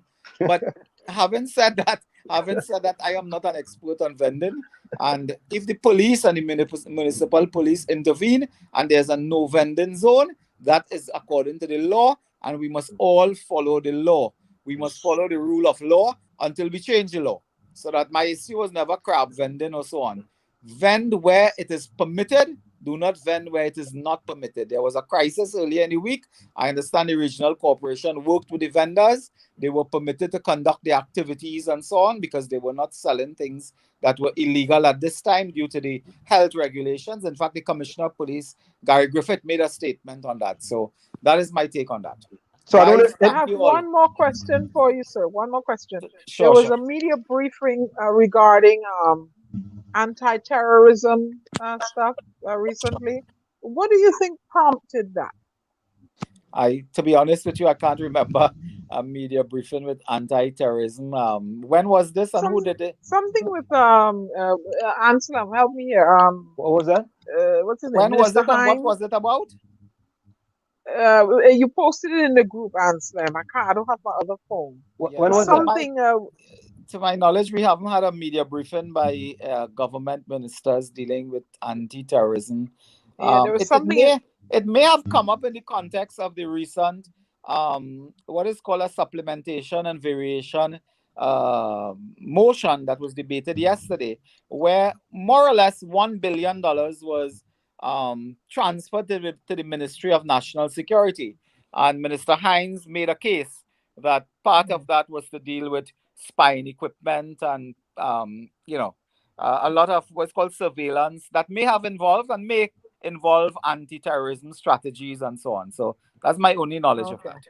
So, Dr. Munilal, Dr. Uda Sure. Munilal, we want to thank you for coming and joining us here in the Thank you village. very much. It's always a pleasure to have people come in here and give our audience information, especially talk to people in the diaspora. So any closing words before you go?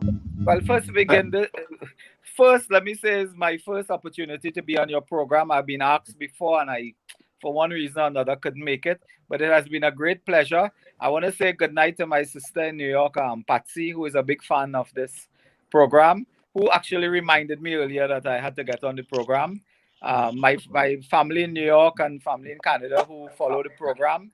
And good night to all of you throughout the world and to the diaspora of Trinidad and Tobago. Thank you all for your great support and service to this country. I can tell you something that I learned many years ago. I learned about 30 years ago. When people live outside of their country, sometimes those people love their country more than the people who live in their country. You want to repeat that? You want to repeat that, please? Can you repeat that?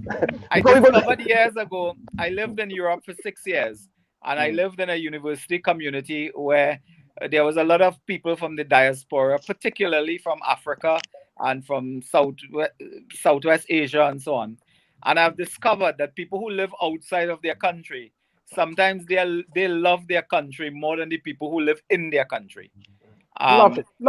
They fly their flag by their house. And in Trinidad or in Africa, as the case may be, they don't fly their flag. They reminisce. They love their country. The people who live outside of our country love our country. Maybe sometimes our country don't love them, but go ahead and talk. So I have great respect for diaspora communities throughout the world, not only Trinidad and Tobago, but I'm talking about Somalia, Ethiopia, Saharan, Sub-Saharan Africa, where I had a lot of friends who lived in Europe and so on. And they love their country to the same way that Trinidad and Tobago citizens love their country, although they do not live in their country. And I want to thank you for your service and for the work, again, to Gary and others, not just Gary, but Gary has a team. Thank you so much. I mean, I don't want to get too much into it, but the work you all have been doing is really the work of God. And Dr. Munilal, I just wanted to say, Gary, 1 minute. Let me just say this, Gary. Dr. Munilal, please don't make this your last time. Promise us that. Sure. All right, good. I promise that within good time I would not get you fed up of me. All right, wonderful. And Dr. Munilal, I fly 2 flags, Bajan flag and Trini flag. Great, fantastic. And I'm Barbados is extremely close to me, and it is really part of me is Barbados as well. Go ahead, Gary.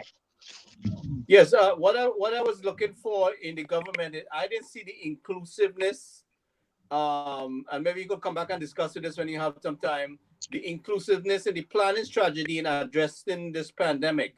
There was a lot of arrogance where from the government, and they didn't need no advice to how they conducted That's what I saw from the outside, and that is what I think caused a lot of chaos up to now in the country, where they acted as they were supreme authority.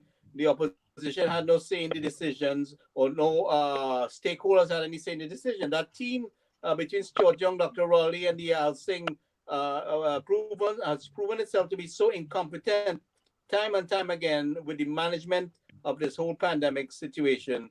Yeah, and this is something we would like to continue discussing with you. But I would tell you that that nature transfers itself not just with a pandemic, but with every social problem. Because before pandemic, we had, of course, great problem with crime, with education, with everything.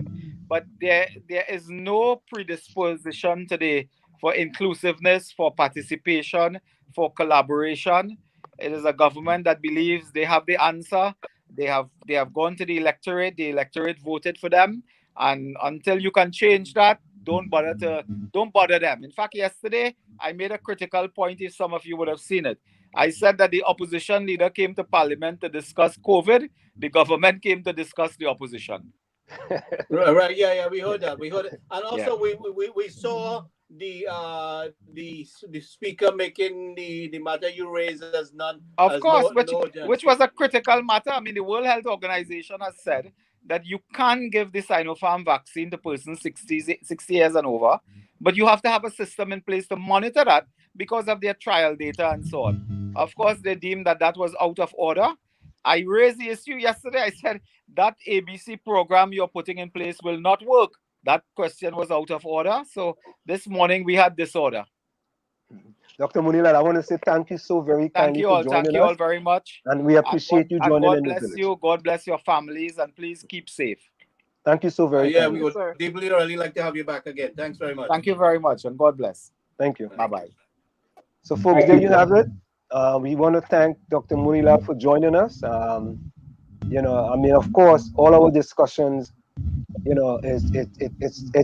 it's tough discussions, right? And we don't ask just easy questions. We ask a lot of tough questions as well, and try to get answers. So, what we're gonna do now, let's play one of our songs here. We're gonna go for a quick break, and then we're gonna come back.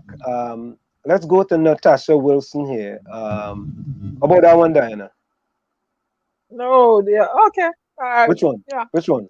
They ain't running me from here. I was lining up. Okay. Hold on. They ain't running me from here. Okay, hold on. I gotta disconnect this. Hold on. Let me do this. Kick from the studio. Okay, here we go. Share. Okay, I gotta do this. 1 minute. Let me get it out of here. Okay, once I get out of there. While the maestro brings that up, it was nice having Dr. Munilat on there. He really brought a lot of good info to us, right, Tommy?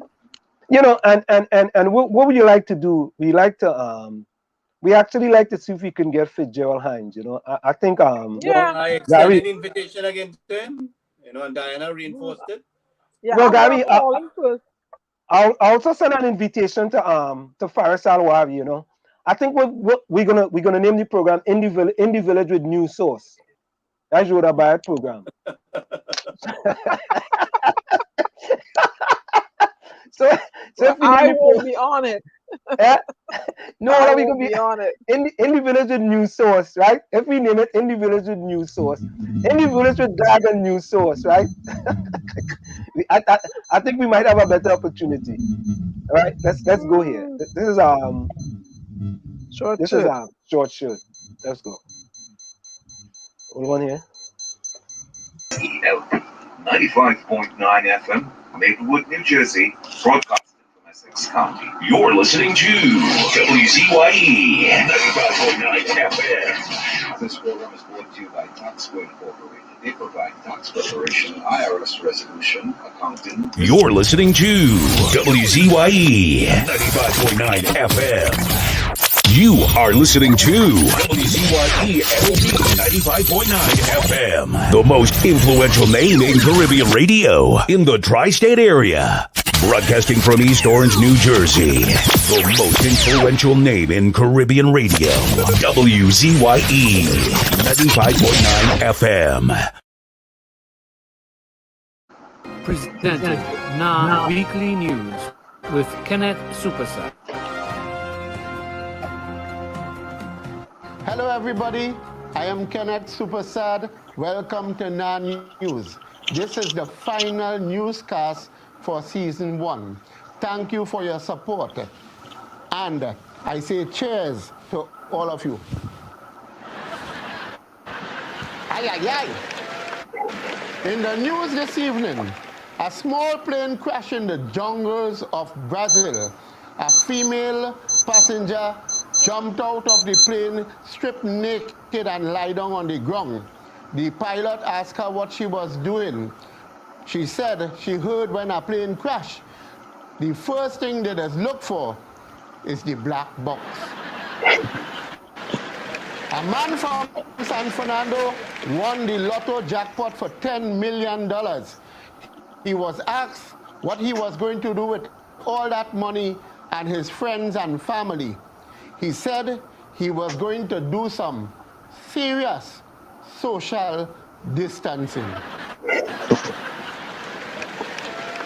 A Guyanese man was with his friend in Queens when he collapsed on the sidewalk. In asking for a doctor, a Trini man came up to attend, saying he had a doctorate in mathematics. The Guyanese man then said, "But my friend is dying." The Trini doctor then said, -1. In SOE-related news, police have been out in their numbers doing a great job as usual when a man tried to park on a busy street and was stopped by the police. When he asked why all the other cars were parked there, the police officer simply said they did not ask. In health news today, a man who broke his arm in 3 places was warned by his doctor, don't ever go back to those places. An immigration officer interrogating a Grenadian man in Port of Spain today asked him to give 3 words starting with the letter A, and he will be able to stay in Trinidad.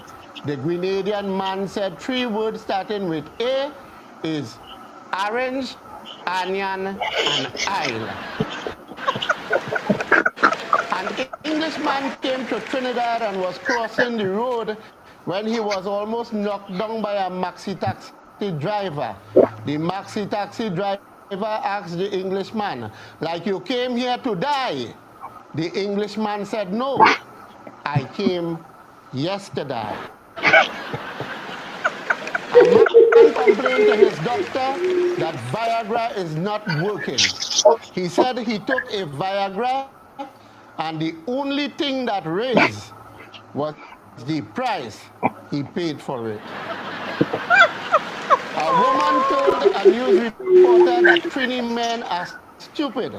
When asked why, she said a Trini man took her to Manzanilla Beach in his car and started making love. He kissed her on her forehead, he kissed her on her chin, he kissed her on her chest, he kissed her on her navel, and when she said go lower, he started the car and went down my arrow. One pharmacy is now selling condoms with 1 phone card for free. They told their customers, if you cannot come, call. That's it for our news today. We hope to see you again for the next season, season 2. Oh boy. Ansel, you gotta send that to me. Yeah. Send that to me. Of course. Oh When you come into the village, we get to get, we have seriousness. And of course, all of these Trini, so you gotta get a little laugh. Hey. You're not Trinidadian too? Hey. All of these three, all of these one family. You like to leave off that Bajan part of me. What you serve? What you Nah, serve? all of these one family. I know about that. Yeah. Big going on. Let me see. Right? Yeah. Hey, listen, Patricia, Rose, welcome, Rose. Lana says Uncle Ken just cracked me up. Yes, no joking, but he real good in truth. He's our boss. I like. He once said the woman tell him go lower. He started calling went me arrow. Oh God! Yes. I ain't get that one. That one went over my head. Oh, you mean went over your head? You mean went over your head? I went off air. All they have to explain. I slow, you know. All right, we're gonna explain to you. That went over my head. Hey, Rose, you see that comment you make there? That is for real, eh? That ain't no joke, boy. Rose say your program is so informative. I thank you all for caring enough to keep on educating us continuously. Thanks again and good night. Rose, that is what we about, you know. We want to educate, we want to inform and educate. All right, here's a question. And entertain. Yeah. Question is the Sinopharm vaccine for people over 60 alone or for anyone over 18 as well? I don't know. You know. We gotta find out. I know about that. Yeah. Patricia Munilal. Patricia from Queens, right? Patricia, welcome. Wonderful program. Keep up the good work. Yeah, Patricia. You know, tell a friend. We appreciate that. Tell a friend to tell a friend. You know, we continue here to try to do our best. Information is key, and with information, they get a nice laugh. Lana said total madness, and Kathy say you were trained under Mr. Pandey for leadership, and you dropped the ball. Oh Lord. That's what. Oh Lord. I just wonder what Kachi drinking sometimes. Somebody thinks that it is.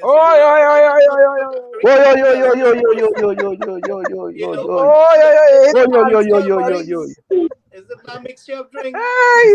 You know, sometimes you should come across intelligent, and sometimes you wonder Gary. what's going on. But Gary. Drinking Morby. But Gary, all you don't forget, I don't want all you to forget this, All you remember, we had all these Trinidadians saying they were scared of exiles and stranded citizens coming back to Trinidad because they were coming and scared COVID, right? Yes. All you remember that, right? All you remember that? Yes. We had to clarify things with her. No. All you remember that? You see? Now what they're saying? Now them silent like lambs. They ain't saying nothing now. Because they know for a fact the government was lying to them. The government was lying to all you, and all of you believe the lies the government was telling all you. There was a campaign to attack stranded citizens who crying to come home. Yeah, the government was lying and talking about science. But wait now. What has science? What science have changed since? Yep. What is the science now that has changed? The B1 variant. That is science. No, I'm not making light of people that lost their lives and you know whatnot. But you know, and Lana, we want to thank you. Tonight's show was very educational. It's nice to see other people coming on the show. You all stay blessed, stay safe, help if you can, and always keep it real. Love you all. Thank you very much, Lana. That's what we're gonna do. We are gonna continue to keep it real, right? And I and Sam Libon, right, is not gonna be part of the go along, get along PNM gang. I'm not, right? And eventually, mark my word, this there. You see, all of them was the PNM, all of them was part of the PNM, all of them was part of the go along, get along PNM gang. You go see all in a sudden, at some point, they go change it. They go want to come and they go want to all in a sudden be activists to the people. They go say, boy, I didn't know this, and I didn't know that. Close to election time, that's when they go want to come. Them same people in the go along, get along PNM gang. All you go see them. They ain't standing for nothing, no, you know. All they're standing for everything pro PNM, they're standing for. Everything. Everything. Right? And listen, I do attack the PNM and anything good they do, and I don't. I only, not attack, I only discuss the things that I think they are not doing for the population of Trinidad and Tobago. It's not just PNM people, I talk about the population of Trinidad and Tobago. And I want to go along, get along PNM gang to start to have some testicular fortitude. And those of them who don't have testicular, they could have the other fortitude and start to stand up for something. Oh right? boy. And Rhoda Barrett, stop bringing all them ministers and them on your program and people ain't learning nothing. Nothing. It's the same thing over and over. Who sing that song? Benjai, I fed up at the same thing over and over. Oh God, when all they come, give information. Information. Answer, Right? they don't want to, they can't handle the truth, boy. They can't handle the truth. And they know where we stand on certain things. So they don't want to be confronted because they know they told the country a lie and they're running with a lie and they're mismanaging the lie. Look But Gary, chaos and more chaos. But Gary, we in the diaspora here. We are in the diaspora. We look at things totally different, right? Than those who live in Trinidad and Tobago. We agree with some people, we disagree with somebody. And I want to say this, I want to say this now. There's people who currently who are listening to us now, gonna disagree on some of the things that I say. They are gonna disagree, and that's fine. I am gonna disagree with some of the things they say, and that's fine. That's where we gotta start to understand. Right? There are going to be disagreements. And it's just like with the PNM. The PNM just want people who agrees with them all the time. No challenge. None. But go ahead, Gary. There's nothing wrong with it disagreeing, right? But when someone brings the facts to you, so you might have one concept, you might have the wrong information, so you're making a decision on the information that you have. Nothing wrong with the misunderstanding. But why are you blocking another person from discussing the facts to you and bringing their side of the story? You know, I don't know if it's the Constitution, but if it is too much arrogance, you know, tell me. Props up a creeping dictatorship. Yes, I was saying I don't know if it's the Constitution, but if it is, it props up a creeping dictatorship. We have to have bipartisan approach to serious problems in order to have equity and solution. Yeah, but before we go, I had to play something for Gary. There's Gary Boy today. I'm going to play something for Gary. Gary, you're going to enjoy this. Good afternoon, Trinidad and Tobago. Just this short intervention to indicate that I'm advised by law enforcement that last evening, on account of intelligence sharing and collaborative operations between the Trinidad and Tobago Police Services Financial Intelligence or Investigations Branch and the Customs and Excise Division of the Ministry of Finance, they proceeded to a location in Trinidad and Tobago and they were able to conduct a major detection exercise, a bust as we would call it, and this led to the arrest of 3 persons with a very substantial amount of currency, local, foreign, and of course a number of other illicit items, including 2 firearms and I think about 28 rounds of ammunition. Much of the equipment used in the operation of that criminal activity are likely to be seized under the Proceeds of Crime law, and the investigations are continuing. My intervention as Minister of National Security on behalf of all of the people of Trinidad and Tobago is simply to commend the elements of law enforcement that came together to carry out this very important and impactful work. It is collaboration and the sharing of information, intelligence, and working together that was responsible for this magnificent success. And my purpose today is to encourage law enforcement to continue to proceed along that path and to use this particular success as a springboard